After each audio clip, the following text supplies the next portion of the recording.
রক্ষী ফেরান দুলাল সরকার। প্রথমে আগে তৃণমূল নেতা নিরাপত্তায় 2 পুলিশ কর্মী, পরে এক পুলিশ কর্মী ছিলেন দুলালের নিরাপত্তায়। এ বিষয়ে সার্বিকভাবে আরো আপনাদের জানাবো। আমার সঙ্গে রয়েছে সেবক, আরো ডিটেল জানাতে পারবে। সেবক, কবে তিনি নিরাপত্তা রক্ষী ছেড়ে দিলেন আর কেনই বা তিনি নিরাপত্তা রক্ষী ফেরালেন?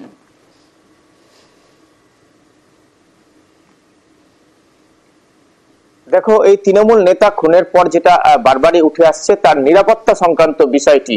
দীর্ঘদিন ধরে নিরাপত্তা রক্ষী পেতেন 3 দশকের এই কাউন্সিলর, এবং 2021 সালে আমরা পুলিশ সূত্রে যেটা জানতে পারছি 2021 সালের মে-জুন মাস পর্যন্ত তার দেহরক্ষী ছিল। প্রথমে 2 জন দেহরক্ষী দীর্ঘদিন তার সঙ্গে থাকতেন, পরবর্তীতে একজনকে ক্লোজ করা হয়। একজন দেহরক্ষী ছিল শেষ পর্যন্ত তার, যদিও 2021-এর জুন মাস নাগাদ তিনি নিজেই দেহরক্ষী ফিরিয়ে দেন। তিনি দেহরক্ষী আর নিতে চাননি, এমনটাই পুলিশ সূত্রে বলা হচ্ছে। এরপর থেকে গত প্রায় 3.5 বছর ধরে কোনো দেহরক্ষী বা নিরাপত্তা রক্ষী ছিল না এই দুলাল সরকারের। এবং গতকালও যখন অপারেশন হয়, দেহরক্ষী না থাকার সুযোগেই কিন্তু খুনের ঘটনা এবং গুলি চালানোর ঘটনা, এবং যে নিরাপত্তা রক্ষী কিন্তু ফিরিয়েছিলেন দুলাল সরকার নিজেই, এমনটা কিন্তু পুলিশ সূত্রে অন্তত বলা হচ্ছে। আর এই ঘটনায় যেটা বলছিলাম যে ইতিমধ্যে 3 জনকে গ্রেফতার করা হয়েছে, আরো একজনের সঙ্গে থাকো সেবক, সঙ্গে থাকো।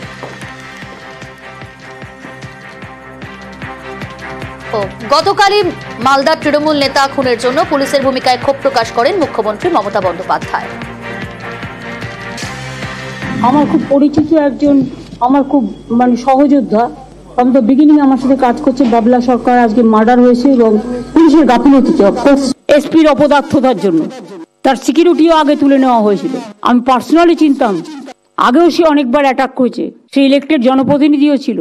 এটা খুব দুর্ভাগ্য আমাদের। ওখানে বর্ডার আর কালিয়াচক নিয়ে যদি ব্যস্ত থাকেন তাহলে কিন্তু জেলার ডেভেলপমেন্ট হবে না। ওখানে প্রোটেকশন করুন।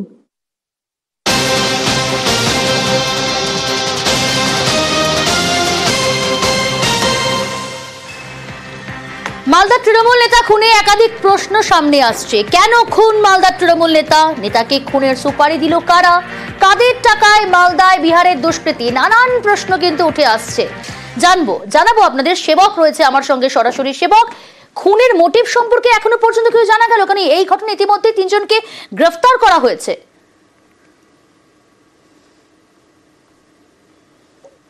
একদমই, দেখো, এখনো পর্যন্ত যে 3 জনকে গ্রেফতার করা হয়েছে তাদের মধ্যে 2 জন বিহারের, একজন ইংরেজ বাজারের। উল্লেখযোগ্যভাবে আমরা যেটা পুলিশ সূত্রে জানতে পারছি, আরো একজনের খোঁজ চালানো হচ্ছে। তার ডাক নাম রোহন, তার অন্য একটি নাম রয়েছে, কিন্তু তদন্তের স্বার্থে পুলিশ এখনো সেই নাম ডিসক্লোজ করছে না। কিন্তু তার বাড়ি ইংরেজ বাজারে। এই রোহন কিন্তু ঘটনার পর থেকে বেপাত্তা। যে রোহন অপারেশনের সময় নিজে উপস্থিত ছিল এবং সে গুলি চালিয়েছে, এমনটাই পুলিশ সূত্রে খবর। আর এখনো পর্যন্ত যে 3 জনকে গ্রেফতার করা হয়েছে তার মধ্যে প্রথম স্বামী আক্তার এবং টিঙ্কু ঘোষ, তারা 2 জন গুলি চালানোর ঘটনায় নিজেরাই যুক্ত ছিল। আরো একজন যাকে গ্রেফতার করা হয়েছে আব্দুল গনি, সে বিহারের কাটিহারের বাসিন্দা। দল গঠনে, যে দল অপারেশন চালিয়েছে সেই দল গঠনে এই আব্দুল গনির ভূমিকা পেয়েছে পুলিশ, এমনটাই কিন্তু জানতে পারা যাচ্ছে। আর প্রশ্ন উঠছে বিহারের ভাড়াটেদের এখানে আনলো কে? আর যে প্রশ্ন তুলছেন তার স্ত্রী, এবং এতে টাকার লেনদেন, সুপারি দেওয়া হয়েছে, এমনটাই কিন্তু মনে করা হচ্ছে। কিন্তু যারা এই সুপারি কিলার হিসেবে এসেছিলেন তারাও কিন্তু জেরায় পুলিশকে নির্দিষ্টভাবে জানাতে পারছেন না মাথাকে, এবং কারা তাদের পিছনে অর্থ বিনিয়োগ করেছে, কাদের হয়ে তারা এসেছিলেন। কিন্তু জানা যাচ্ছে এই টিম গঠনে রোহনের ভূমিকা ছিল, এবং রোহন নিজেও কিন্তু এই অপারেশনে ছিল। এই মুহূর্তে 3 জনকে পুলিশ গ্রেফতারে সফলতা পেলেও রোহনকে কিন্তু গ্রেফতার করা যায়নি। যে রোহন এর তৃণমূল নেতার কিন্তু পরিচিতও ছিলেন, এমনটা কিন্তু জানা যাচ্ছে। স্বাভাবিকভাবে প্রশ্ন উঠছে, তাহলে কি কোনো ব্যক্তিগত শত্রুতা? এই বিষয়টিও কিন্তু এড়িয়ে যাচ্ছে না পুলিশ, উড়িয়ে দিচ্ছে না পুলিশ। এই বিষয়টিও এখনো বেশ কিছু প্রশ্নের উত্তর অধরা রয়েছে। এটা 103 BNS, দ্যাট ইজ মার্ডার, আর 61 দ্যাট ইজ ক্রিমিনাল কনস্পিরেসি। একের অধিক যখন অ্যাকিউজ চলে আসে একটা কেসে, তখন ক্রিমিনাল কনস্পিরেসির ধারা ওখানে লাগু হয়, সেটা দিয়েছে। আর এখানে ফায়ার আর্ম ইউজ করা হয়েছে, এবং সেই অফেন্ডিং ওয়েপনের জন্য অলরেডি তাকে আর্মস অ্যামেন্ডমেন্ট অ্যাক্ট তাকে দেওয়া হয়েছে। কনফেশনাল স্টেটমেন্ট আছে, এবং তার জন্যই পিসি প্রেয়ার করা হয়েছে। 14 ডেজই গ্র্যান্ট হয়েছে। আর্মস রিকভারির জন্য অলরেডি পিসি প্রেয়ার করা হয়েছে, এবং মাস্টার মাইন্ডকে নিয়ে আসার জন্য।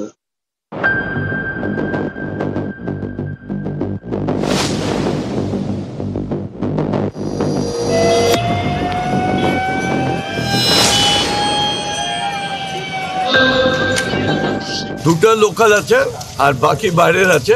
এটা অ্যারেস্ট করেছে যেটুকু শুনেছি। এর যে টিপস দিয়েছে 10 লক্ষ টাকা কন্ট্যাক্ট হয়েছিল। কারা করেছে এখনো বোঝা যাচ্ছে কারা, মানে এটা টাকা দিয়েছে, এটা এখন পুলিশ এনকোয়ারি করছে।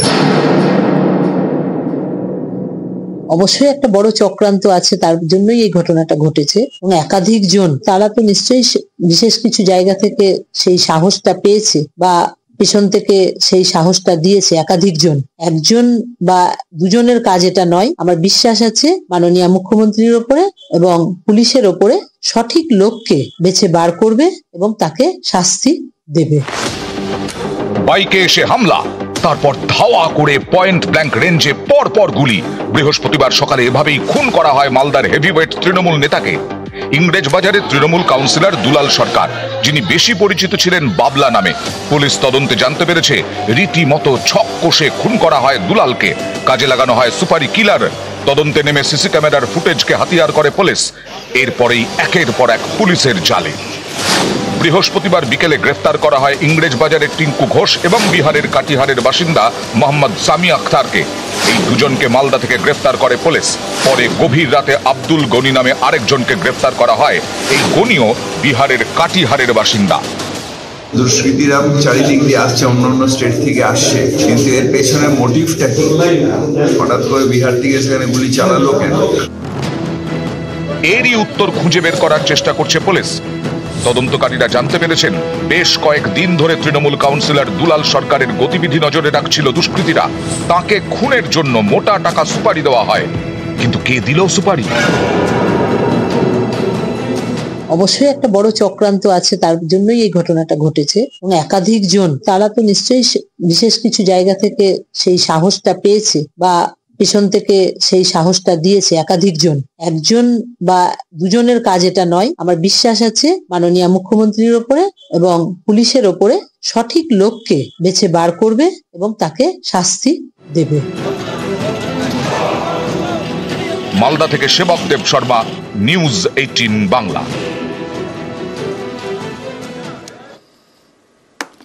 বাড়ির সামনে সাদা থান, সঙ্গে কার্তুজ ও শেষকৃত্যের সামগ্রী, কাগজে লেখা 100 বলে ছবি।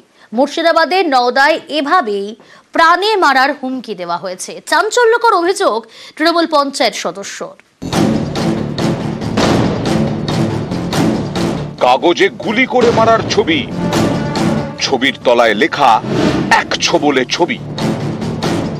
কাগজের পাশে কার্তুজ, সাদা থান, সঙ্গে শেষকৃত্যের সব সামগ্রী।